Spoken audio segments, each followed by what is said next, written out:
abaturage bagiye kugwa ku nkiko akagurisha inka burana inkoko. Ewe nemereye leta ariko hari ibyo ntemerera yakora.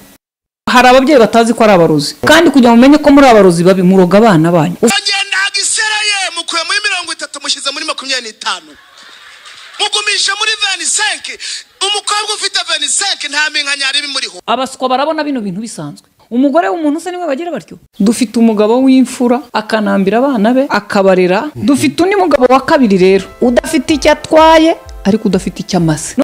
Uyu mugore muramuzi ni umunyamakuru mu nkuru z'ubusesenguzi mu Rwanda muri politiki mu makuru ya buri munsi. Mutesi Scovia ni umwe mu banyamakuru bashoboye mu Rwanda.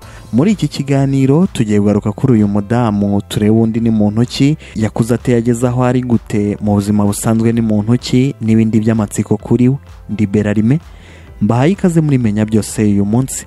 Dufite ikibazo cy'ubukene bukabije mu miryango yacu. Dufite igihugu cyitwa igihugu kiri mu nzira y'amajyambere. Noneho kongera amasaha yo gukora no gushyiraho uburyo bwo gukora. Murongera ubwo kuryama tukabyara tukanywa igikoma tugasinzira. Abantu nibabanze kumenya ko kunywa inzoga nabyo bisaba ubusirimu. Urugamba rw'inzoga warutsinda baruguhaye. Uzi ukuntu warutsinda? Ntabwo ubuza abantu kunywa inzoga.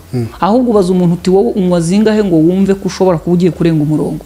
Abaturage bagiye kugwa ku nkiko akagurisha inka burana inkoko. Mutesi Scovia, umuyobozi w'ikinyamakuru Mama w'u Gasabo, yavutse muri Kanama 1986, avukira muri Uganda aho umuryango we wari mu buhungiro. Yakuze nk'abandi bana, gusa ntabwo yagize amahirwe angana nk'ayo benshi mu bana bagira. Ntiyabashije kumenya mama w'umubyara kuko yapfuye Scovia afite imyaka 4 gusa. Mu buzima bugoranye bwo mu buhungiro, papa w'umubyara yaritanze abera Scovia n'abavandimwe papa wabo na mama wabo icyarimwe, arabarera barakura. Kandi na Mutesi Scovia bigarukaho avuga ko papa wari imfura kuko yamubereye umubyeyi mwiza, akaba atabona undi amugereranya nawe kuko yahabaye igihe cyose yaramukeneye. Mutesi Scovia n'umuryango we bagarutse mu Rwagasabo mu mwaka w'1995. Muri uwo mwaka nabwo yahise atangira kwiga, ahera mu wa mbere. Amashuri abanza yigiye Nyagatare naho bari batuye, ayisumbuye yakomereza mu bumenyamuntu Gahini mu Bangirikani, dore ko nawe ari umwangirikani. Yanabatijwe na Musenyeri Birindabagabo Alegisi umaze imyaka 32 ari umushumba muri Angirikani. Ikindi kandi groupe scolaire Gahini yizeho ibyamamare nyarwanda bitandukanye. Hari Scovia turi kugarukaho, mugenzi ukorera RBA Anita Pendo yizeyo, mugenzi wabo Nizeyimana Philibert uzwi nka Philipito wo kwisibo nawe yizeyo, Muyombo Thomas Tom Close yizeyo, Mugisha Benjamin we de Ben nawe yizeyo. Reka duhinira urutonde ni rurerure. Yasoje amashuri yisumbuye akomereza muri Kaminuza Nkuru y'u Rwanda Huye, yiga muri Kristo amasomo y'igihe gitari naho yamenyaniye n'uwaje kuvamo umugabo we, hanyuma anakomereza itangazamakuru muri Kaminuza ya Kabare muri Uganda. Uyu mugore ni umwe mu banyamakuru bakomeye kandi banashoboye mu Rwanda. Mu 2010 yari mu kazi nk'umunyamakuru kandi baragakomeje. Yakoze mu bitangazamakuru bitandukanye, yakoze kuri Flash TV, BNB FM n'ibindi binyamakuru. Akaba afite n'ikinyamakuru anabereye umuyobozi cyitwa Mama w'u Gasabo, cyandikira kuri murandasi, kikananyuza inkuru ku mbuga nkoranyambaga, yaba kuri chaîne za YouTube, mu biganiro bitandukanye harimo ku Karubanda, Ingingo y'umunsi n'ibindi. Yavuze ko izina Mama w'u Gasabo yise ikinyamakuru cye yaritekereje nk'izina rigaragaza umuzi wo mu Rwanda, bivuga ko yaba none no mu gihe kizaza uzaryumva zumba igisobanuro cy'iki kinyamakuru akamenya ko gifite inkomoko yo mu Rwanda. Mutesi Scovia ni umutegarugori arubatse, yanabyaye ihungu na kobwa, afite abana 2, imfura n'umuhungu. Akaba yaravutse mu 2014, ubuhita akaba umukobwa urushwa na musaza w'imyaka 3. Papa w'aba bana akaba umugabo wa Scovia. Nyirubwite Scovia yavuze ko yamenyanye nawe mu gihe yari ari kwiga amasomo y'igihe gito muri Kiste, hanyuma bamenyana uyu mugabo ari naho nawe yigaga ariko anakora, nuko bitangira bamenyana. Mu kumenyana baba inshuti ziza kuvamo inshuti magara, birangira inshuti magara ziyemeje kubana karamata. Scovia ni umunyamakuru ukunzwe unakora inkuru zikomeye zirimo ubucukumbuzi. Ari mu bagore b'abanyamakuru bashoboye mu Rwanda, ufite ijwi rigera henshi kuri benshi mu Banyarwanda n'inshuti z'u Rwanda. Uyu mwaka akaba yari no mu bahatanira ibihembo bya influencer mu bihembo bya The Choice Award by'umwaka wa 2022. Iki gihembo cyegukanywe na Aria Kuru, aho yagitwaye gihanganiye n'uyu Mutesi Scovia, Mutesi Jolly na Mukansanga Salima. kimwe nk'abandi banyamakuru yewe n'abandi ntabura bamubwira nabi.